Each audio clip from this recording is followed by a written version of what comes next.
আসসালামু আলাইকুম। যারা ঘরে বসে ইংরেজিতে কথা বলা শিখতে চান, অপরকে শেখাতে চান, তারা খানমাদের চিলড্রেন স্পোকেন এই বইটি সংগ্রহ করতে পারেন। এই বইটি 148টি অধ্যায়ের মধ্যে তৈরি করেছে। প্রতিটি অধ্যায় স্পোকেন ইংলিশের জন্য খুবই গুরুত্বপূর্ণ। হ্যাঁ বন্ধুগণ, আজকে আমরা এই বই থেকে chapter 20 page number 134 how to practice like with adjective and noun, অর্থাৎ অ্যাডজেক্টিভ অ্যান্ড নাউনের পড়বে লাইক বসে কিভাবে পড়বেন সে বিষয়গুলো লক্ষ্য করুন। এখানে লাইক এ গুড ফাদার, একজন ভালো বাবার মতো, লাইক অ্যান আইডিয়াল মাদার, একজন আদর্শ মায়ের মতো, লাইক অ্যান এডুকেটেড ওম্যান, একজন শিক্ষিত নারীর মতো, লাইক এ জেন্টল চাইল্ড, একজন ভদ্র শিশুর মতো, লাইক এ কোয়াইট বেবি, একজন শান্ত শিশুর মতো, লাইক এ রেসপন্সিবল ফাদার, একজন দায়িত্বশীল ভাইয়ের মতো, লাইক অ্যান এল্ডার সিস্টার, একজন বড় বোনের মতো, লাইক এ ফাদারলি আঙ্কেল, একজন পিতৃসুলভ চাচার মতো, লাইক এ রিচ বিজনেসম্যান, একজন ধনী ব্যবসায়ীর মতো, লাইক এ স্কিল্ড প্রফেসর, একজন দক্ষ অধ্যাপকের মতো, লাইক এ বিগ টেররিস্ট, একজন বড় সন্ত্রাসীর মতো, like a well experience teacher, একজন সুঅভিজ্ঞ শিক্ষকের মতো, লাইক এ গ্রেট লিডার, একজন মহান নেতার মতো, like a well known hero, একজন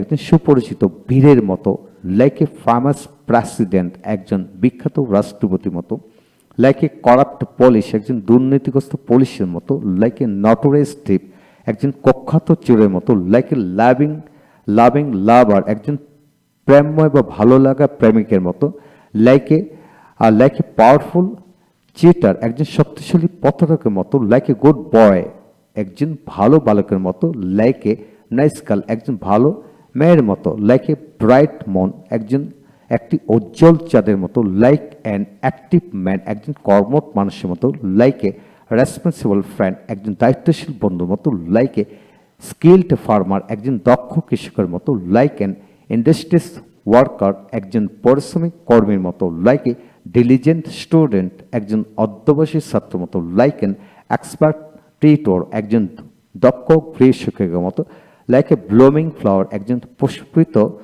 ফুলের মতো, লাইক এ শাইনিং ডে, একটি উজ্জ্বল দিনের মতো, লাইক এ শাইনিং গ্লাস, একটি চকচকা বা উজ্জ্বল গ্লাসের মতো। হ্যাঁ বন্ধুগণ, এইভাবে অধিকাংশ নাউনের আগে লাইক বসে পড়া যায়। হ্যাঁ লক্ষ্য করুন, এখানে আবার বিষয়টি বলবো যে আপনার কাজটি হলো অ্যাডজেক্টিভ প্লাস নাউন এর পূর্বে আপনি লাইক এ বা অ্যান আর্টিকেল অনুযায়ী কখনো এ বসে কখনো অ্যান বসে। অ্যান্ড দ্যাট মিনস হলো শব্দের প্রথম অক্ষরটি যদি ভাওয়াল হয় তাহলে আপনি অ্যান বসাবেন, আর যদি কনসোনেন্ট থাকে তাহলে এ বসাবেন। তবে ক্ষেত্র বিশেষ কিছুতে ব্যতিক্রম হয়, সেটাও খেয়াল করতে হবে। হ্যাঁ বন্ধুগণ, এইভাবে আপনার সন্তানকে পড়াবেন।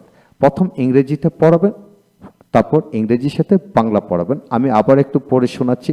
Like a good father, like a ideal mother, like an educated woman, like a gentle child, like a quiet baby, like a responsive brother, like an elder sister, like a fatherly uncle, like a rich businessman, like a skilled professor, like a big terrorist, like a well-experienced teacher, like a great leader, like a well-known experienced teacher, like a great leader, like a well-known hero, like a famous president, like a corrupt police, like a notorious thief, like a loving lover, like a powerful cheater, like a good boy, like a nice girl, like a bright moon, like an active man, like a responsible friend, like a skilled farmer, like an industrious worker, like a diligent student, like an expert tutor, like a blowing flower, like a shining day, like a shining glass. হ্যাঁ, এইভাবে আপনি প্রতিটা শব্দকে জুড়ে জুড়ে practice করার চেষ্টা করবেন। তারপর সাথে বাংলা মিলে প্র্যাকটিস করুন এবং এদের আলোকে আরো শত শত বাক্যাংশ তৈরি করে পড়তে থাকুন ইনশাল্লাহ। তারপর আপনি সেন্টেন্স তৈরি করার জন্য পরবর্তী চ্যাপ্টারগুলো থেকে চমৎকার কৌশল দেওয়া আছে। প্রতিটা কৌশল যদি আপনি ফলো করেন, naturally you will be able to speak English ইনশাল্লাহ।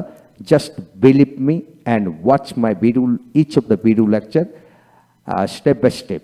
ভালো থাকুন। Thank you very much.